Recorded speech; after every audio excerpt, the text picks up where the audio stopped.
السلام علیکم، میں ضمیر احمد انصاری اور آپ دیکھ رہے ہیں زیڈ نیوز فار یو۔ عرض یہ ہے کہ آپ نے اپنے YouTube channel Z news for you کو ابھی تک سبسکرائب نہیں کیا ہے تو ابھی کریں، اور ساتھ ہی دیے ہوئے بیل آئیکن کو بھی دبا دیں جس سے ہماری آنے والی سبھی ویڈیوز کے نوٹیفیکیشن آپ کو ملتے رہیں۔ شکریہ۔ السلام علیکم ورحمۃ اللہ وبرکاتہ۔ کپڑوں کے گیلا ہونے کے تعلق سے آپ نے پھر سے سوال کیا ہے، جبکہ میں وضاحت کر چکا تھا، آپ کو بتا چکا تھا کہ ہاں بھائی، جب آپ اٹھے اور آپ نے کپڑے گیلے دیکھے تو آپ پر غسل واجب تھا، آپ نے غسل کر لیا، لیکن آپ نے دیکھا کہ بعد میں جب سو گئے پھر سے بعد میں اٹھے تو ایک یا دو بوندیں یا دو تین بوندیں لگی ہوئی تھی، یہ محسوس آپ نے ایسا کیا، تو ہی میں نے آپ کو بتایا تھا احتلام اگر ہوتا ہے تو وہ ایک آدھ بوند نظر نہیں آتی۔ جب آپ ایک بار غسل کر چکے ہیں تو بس اب آپ کو غسل کی ضرورت نہیں، اگر ایک آدھ بوند نظر آ رہا ہے تو اس پر آپ یہ کہہ رہے ہیں کہ اس کی کیا دلیل ہے۔ بہت سارے ایسے مسائل ہوتے ہیں قرآن حدیث میں کہ ایک عام بات بتا دی اللہ کے رسول صلی اللہ علیہ وسلم نے، اب اس کے ضمن میں بہت سارے مسئلے آ جاتے ہیں۔ ان حدیثوں کو مد نظر رکھتے ہوئے علماء سے یا مفتی سے جب مسئلہ پوچھا جاتا ہے تو وہ حدیث سامنے رکھ کر کے وہ فتویٰ دیتا ہے۔ اب ایک عام چیز جو مشاہدے میں ہے وہ چیز یہ ہے، اور جیسا کہ اللہ کے رسول صلی اللہ علیہ وسلم کی حدیث میں بھی ہے وضاحت کے ساتھ، جیسا کہ میں بتا بھی چکا ہوں، صحیح بخاری صحیح مسلم وغیرہ کی کئی روایتیں ہیں، ابو داؤد میں وضاحت کے ساتھ ہے کہ جب کوئی شخص سوئے اور اٹھے، اسے معلوم نہیں کہ اس کو احتلام ہوا یا نہیں، لیکن کپڑے میں دیکھتا ہے کہ وہ گیلا ہے، کپڑا اس کا تر ہے، گیلا ہے، تو اس کو چاہیے کہ غسل کر لے۔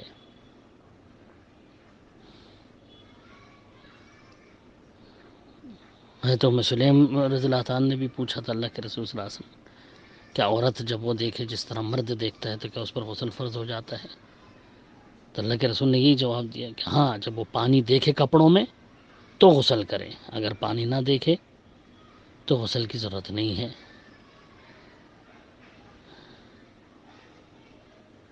لیس علیہا غسل حتی تنزل، اس پر اس وقت تک غسل نہیں جب تک کہ انزال نہ ہو جائے۔ مردوں کے لیے بھی عورتوں کے لیے بھی یہی حکم ہے۔ انزال جو ہے وہ ایک دو بند سے نہیں پتہ چلتی، کپڑا بھیگتا ہے باقاعدہ، اس میں شہوت کے ساتھ جو ہے وہ منی خارج ہوتی ہے اور کپڑا اس سے خراب ہوتا ہے، وہ واضح معلوم ہو جاتا ہے اٹھنے والے کو کہ ہاں بھی احتلام ہوا ہے۔ اچھا، احتلام ہو چکا ہے، اس کے بعد آپ غسل کر کے سو گئے ہیں، پھر اس کے بعد آپ ایک دو تین بوندے پا رہے ہیں، جس سے واضح ہے کہ جو ہے اگر ایک دو بوندے بعد میں بھی نکلتی ہیں تو اس پر پھر غسل واجب نہیں ہوتا ہے، کیونکہ وہ شہوت کے ساتھ نکلنے والی منی نہیں ہے۔ اسی سے جو ہے یہ بتایا گیا تھا۔ اس تعلق سے اسی لیے میں نے بار بار آپ کو کہا تھا، آپ اتنے زیادہ پریشان رہتے ہیں اور سوال پر سوال، سوال پر سوال، ایک ہی سوال کو بار بار گھما پھرا کے کرتے ہیں، یہی وجہ ہے کہ میں نے آپ کو بار بار تاکید کری تھی، آپ برائے مہربانی اردو سیکھیے اور اردو سیکھ کر کے کتاب پڑھیے، ورنہ آپ کے شکوک و شبہات دور نہیں ہونے والے۔ آپ بار بار یہی کہہ رہے ہیں کہ بھئی لوگ جو ہے کہتے ہیں کہ کثرت سوال منع ہے، یہ کس طرح سے منع ہے کثرت سوال کے؟ بھئی جو ہے ہم دین سیکھنا چاہ رہے ہیں، دین آپ کے اسی طرح کے سوال سے ہی اللہ کے رسول صلی اللہ علیہ وسلم نے منع کیا ہے کہ ایک بات جب بتا دی جائے اس کی پھر بال کی کھال نکالنا، اپنی عقل کو پھر اس میں دخل دینا، اس طرح ہے تو پھر اس طرح بھی ہوگا، اس طرح بھی ہوگا، اس طرح ہونا چاہیے، وہ جو عقل کا زیادہ استعمال انسان کرتا ہے نا حدیث رسول سن کر کے بھی، اور اپنی طرف سے ہی پھر وہ خیالی جو ہے وہ سوال بنانے لگتا ہے، اسی چیز سے منع کیا ہے اللہ کے رسول صلی اللہ علیہ وسلم نے۔ کثرت سوال سے جو منع کیا ہے وہ اسی طرح کے سوال ہیں جس طرح کے آپ کرتے ہیں سوال، کیونکہ دین جس طرح آپ کہہ رہے ہیں کہ میں دین سیکھنا چاہتا ہوں، دین سیکھنے والا کبھی بھی اس طرح کے سوال نہیں کرے گا کہ ایک چیز پوچھنے کے بعد پھر اس کی جو ہے وہ بال کی کھال نکالے۔ دین سیکھنے والا جو حدیث جان لے یا فرمان رسول معلوم ہو جائے یا احادیث کی روشنی میں اگر کوئی فتویٰ اس کو دیا گیا ہے تو اس کو تسلیم کرتا ہے۔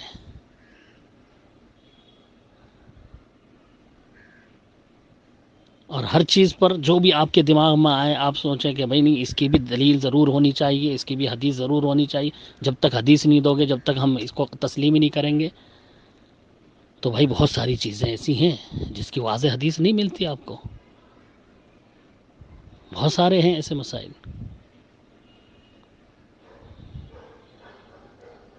لیکن قرآن حدیث کی جو علم رکھتے ہیں وہ ان احادیث پر غور کرتے ہیں جو اس مسئلے کے مشابہ یا قریب قریب ہوتے ہیں، تو اس سے پھر وہ مسئلہ بتا دیتے ہیں کہ بھائی اس طرح سے کر لو اس میں۔ اب آپ ہر چیز کے تعلق سے کہیں کہ بھائی اس کی دلیل آپ نے نہیں دی، فلاں بات کی دلیل نہیں دی،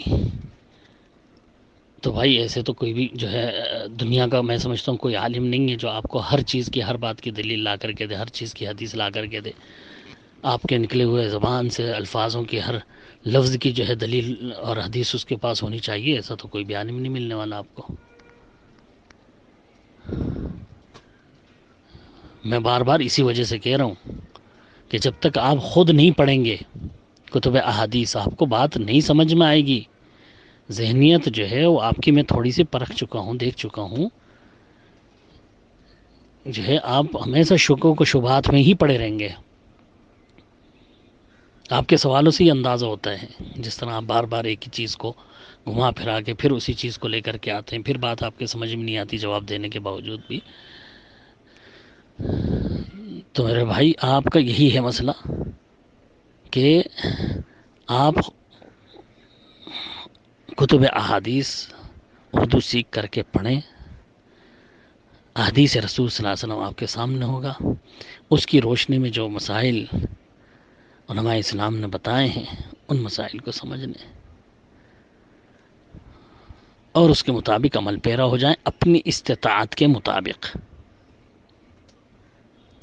فاتقوا اللہ ما استطعتم، اللہ تعالیٰ نے فرمایا کہ جتنا تمہیں طاقت ہو اپنی طاقت کے مطابق اللہ سے ڈرتے رہو، دین پر عمل کرتے رہو۔ اللہ کے رسول بھی جب بیعت لیتے تھے تو یہی جو ہے بیعت لیتے ہو کہ جو میں تم سے وعدے لے رہا ہوں اپنی طاقت کے مطابق اس پر عمل کرتے رہو۔ طاقت سے زیادہ کسی پر بوجھ نہیں ڈالا گیا۔ اور یہ بھی حدیث سنن ابو داؤد وغیرہ کی روایت ہے کہ انسان دین کے معاملے میں جتنی سختی کرے گا اتنی ہی سختی اس پر بڑھتی چلی جائے گی، وہ دین کو نہیں ہرا سکتا۔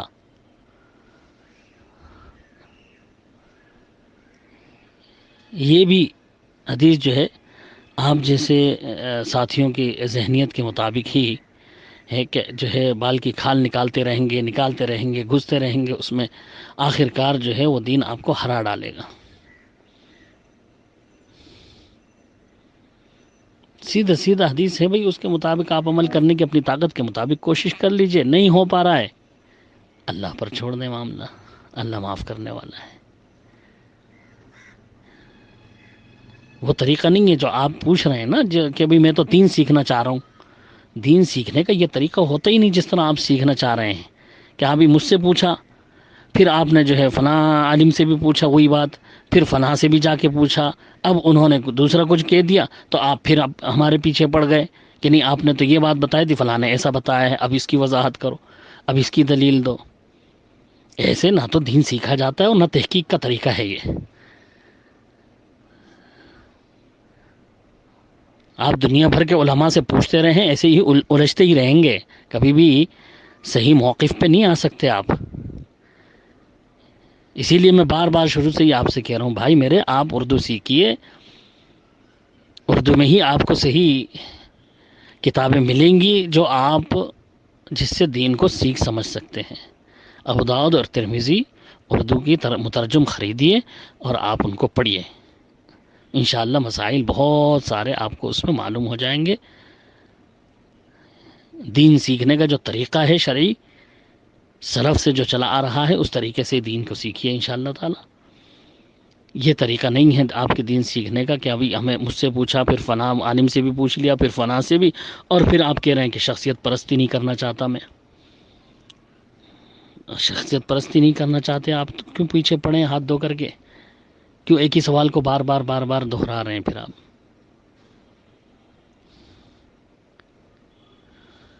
آپ سیدھا پوچھ لیے بھائی اس مسئلے میں کوئی حدیث ہے تو بتا دیجئے، ختم. آپ ذرا سا غور کریں، گروپ میں شاید آپ ہوں گے تو غور کریں گروپ میں ہمارے دوسرے بھائی کس طرح سوال کر رہے ہیں. آپ کے سوالوں میں اور دوسرے بھائیوں کے سوالوں میں کتنا زمین آسمان کا فرق ہے، ذرا سا غور کریں، آپ دیکھیں. جتنی دیر میں صرف آپ کے سوالوں کو سننے میں مجھے لگتا ہے اتنے میں تو میں 4-5 جواب دے دیتا ہوں. آپ ذرا سا غور فرمائیں، اللہ تعالیٰ آسانی کرے آپ کے لیے، آپ کی جو ہے دین کے تئیں جو شوق ہے، رغبت ہے، اللہ تعالیٰ اس کو زیادہ کرے. ذرا سا آپ یہ توجہ دیں کہ ہاں بھائی دین سیکھا کس طرح سے جاتا ہے. میں آپ کو جب آپ سے ملا تھا اندر لوگ میں آپ سے کافی دیر بیٹھ کے گفتگو ہوئی تھی، سب تفصیل میں نے آپ کو بتائی تھی کہ ابھی آپ دین سیکھیے، اس انداز سے سیکھیے، اس طرح سیکھیے، سب تفصیل آپ کو بتا کے آیا تھا میں. آپ برائے مہربانی کوشش یہی کریں کہ آپ اردو سیکھیں، اردو سیکھ کر کے آپ کتب احادیث پڑھیں. ابواب کے ذریعے محدثین نے بہت سارے مسائل سمجھائے، حدیثوں کی تشریح میں بہت سارے مسائل بتائے گئے ہیں. آپ ان کے ذریعے سے حدیثوں کو سمجھیں، انشاءاللہ تعالی مسائل آپ کے خود بخود حل ہوتے چلے جائیں گے سب. یہ طریقہ نہیں ہے دین سیکھنے کا جس طرح آپ سیکھنا چاہ رہے ہیں کہ ہاں بھئی ایک ہی سوال کو 10 عالموں سے کر کے پھر ان آپس میں جو ہے ٹکراؤ کرانا کہ نہیں انہوں نے تو ایسا کہا ہے اور انہوں نے فلاں نے ایسا کہا ہے، آپ کے جواب پر فلاں نے یہ جواب دی. یہ دین سیکھنے کا طریقہ نہیں ہے. آپ براہ کرم جو ہے اس سے گریز کریں، بچیں، کیونکہ وقت ہمارا بہت ہی قیمتی ہے، بالکل وقت نہیں مل پاتا. آپ دیکھ رہے ہیں کہ صرف اتوار کو ہی میں بیٹھ پاتا ہوں، جو ہے پورے ہفتے جو ہے وہ مدرسے کی بچوں کی پڑھائی میں مصروف رہتا ہوں، پڑھانے میں. اتوار کے دن ہی وقت نکال کر کے میں جو ہے بھائیوں کے سوالوں کے جواب دینے کے لیے بیٹھتا ہوں. اور اکثر میں دیکھ رہا ہوں تقریباً 3-4 ہفتوں سے صرف میرا آدھے سے زیادہ دن صرف آپ کے سوالوں کے جواب میں ہی گزر جاتے ہیں. اتنے سارے سوال ہوتے ہیں آپ کے. اللہ آسانی کرے آپ کے ساتھ بھی میرے ساتھ بھی، اور خیر کا معاملہ فرمائے، دین کی ہم سب کو صحیح سمجھ عنایت فرمائے اللہ رب العالمین.